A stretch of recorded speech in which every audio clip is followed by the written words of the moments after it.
What's up, Broncos fans? Sam Brown here. Got a batch of Broncos news and rumors ready for you today. But before we do that, I want to encourage you guys to subscribe. And I know it's been a while. I promised this a while back. Mock draft season. It's in the wings. It's ready to go. It's just going to be coming out very soon. So be sure to subscribe to the channel and turn on your notifications. That's another big one, because as soon as we put out a video, you'll get a notification straight on your phone. Hey, click here. Watch this video on the Broncos Breakdown. Boom, you jump on the channel. So hit that big red button below this video and let's jump right into today's show.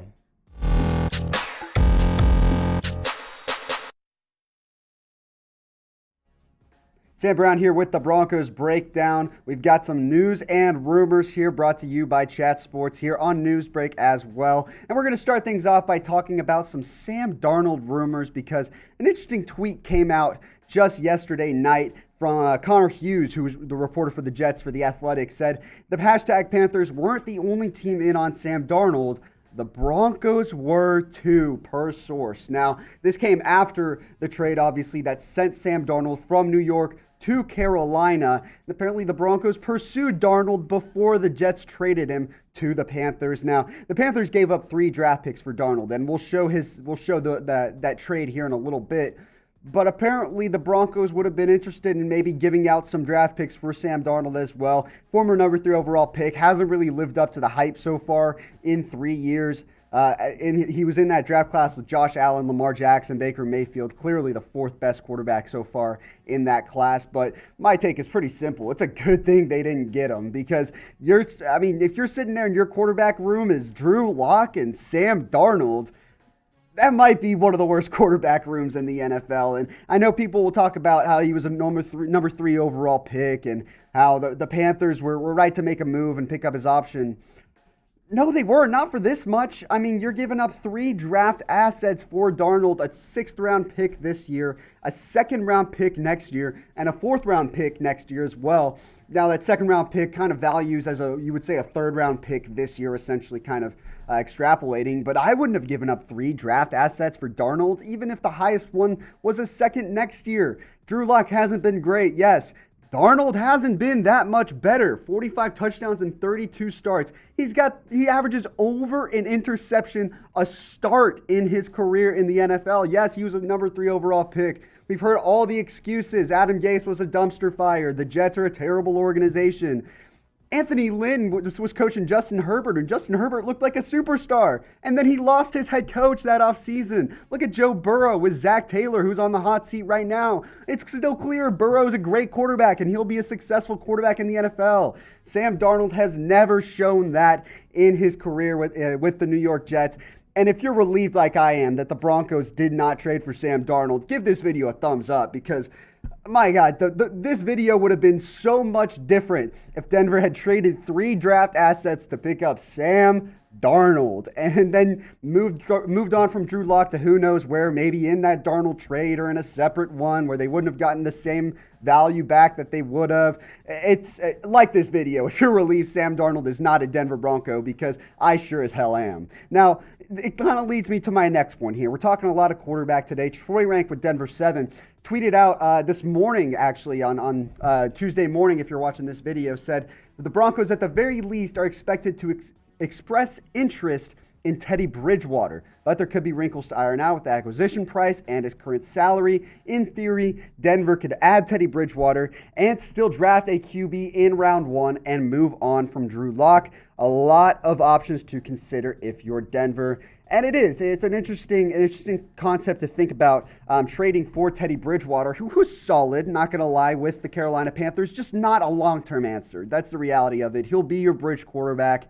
He'll find a way to get you a couple wins here and there, 15 touchdowns and 14 starts, and he's got a contract, a cap hit of over $22 million next year. So in my mind, I'm kind of out on this idea just because the contract things, like Rank mentioned, a lot to figure out, but I'll let you guys decide right here. Who would you rather have? Drew Lock or Teddy Bridgewater? All things considered, not just the player on the field. Think about the contract, the age, where you think the Broncos are going right now, and pick one in the comment section for me. Type DL for Drew Lock or type TB for Teddy Bridgewater. Todd McShay released his latest mock draft, and here on the Broncos Breakdown by Chat Sports, we are looking at his 2 picks, a 2-round projection for the NFL draft. We're going to break down each pick, starting with the first round, obviously, as we take a look at how the top 8, top 9 shook out before the Denver Broncos. Trevor Lawrence and Zach Wilson, 1 and 2, not much of a surprise at this point. Mac Jones, number 3 quarterback out of Alabama to the Niners. Kyle Pitts, number 4 to Atlanta. And then we get a little run of receivers here, starting with Jamar Chase to Cincinnati. Back-to-back Alabama wide receivers and 3 Alabama players in a row. Smith, Waddle, Surtain goes 6, 7, 8. And then you have the Denver Broncos sitting there at number 9. Quite a few options on the board for Denver that I think I'd be okay with. Todd McShay has them drafting Trey Lance, the quarterback from North Dakota State, at number 9 overall. This is interesting, and we're going to dive into this a little bit more. Huge upside for Trey Lance. Dominated in his 1 full season at North Dakota State. 28 touchdowns passing, 0 interceptions, and a bunch more added on the ground as well. He's going to need some development. There's no doubt about it. And Fields was on the board as well, which kind of leads me to my next point. And I'm okay with the Trey Lance pick, but I would have taken Justin Fields at number 9 overall. I think if you're in the mood to take a quarterback in the first round, both of them were on the board. Obviously, the 3 of Lawrence Wilson Jones were off. But in my mind, Trey Lance is more of an upside guy. And when you look at it, if you're going to bring him in to compete with Drew Lock, maybe you even have the possibility of Drew Lock on your roster. Having a guy that needs some development and needs some time isn't the best move if you're Denver. Drew Lock, it wouldn't do much for him either. What confidence does it do as a third-year quarterback knowing that you've got another guy sitting in the wings waiting to be the starting quarterback? I think Lance has got the upside. He's got the potential, but it's not a great fit. Justin Fields would get drafted and start day 1 for the Broncos, just to put things in perspective. And in my mind, at that point in time, you've got to go with Fields. But I think it's interesting that he's got Lance, and I'm curious to see what you guys have to say about it. Pick a quarterback that you would pick at number 9 overall, kind of like McShay. Both quarterbacks on the board, available for the taking. Would you type Trey Lance, or would you take Trey Lance, type TL, or would you take Justin Fields? I want you to go down in the comments section and type JF. We'll touch on this Lance a little bit more. Like I said, he's a solid quarterback, and he's got the potential. He needs some work on his accuracy. He's got the arm, no doubt about it, a rocket arm, actually, if you watch his pro day. And he's got the mobility. He's good on the run as well. He's a big guy at 6'4", 226. He just needs a little bit of fine-tuning and not ready to start immediately at the next level. Now, the upside is unreal. I mean, the upside is Mahomes-esque, so to speak. I'm not saying he's going to be Mahomes in any sense of the word, but he's got the potential to be a top 5, top 3 quarterback in this league. Now it's really about where he lands. I don't know if I trust Pat Shurmur to develop him, and what the situation is for him straight out. But Trey Lance, number 9 overall, first-round pick for the Broncos. We shift to round 2 here.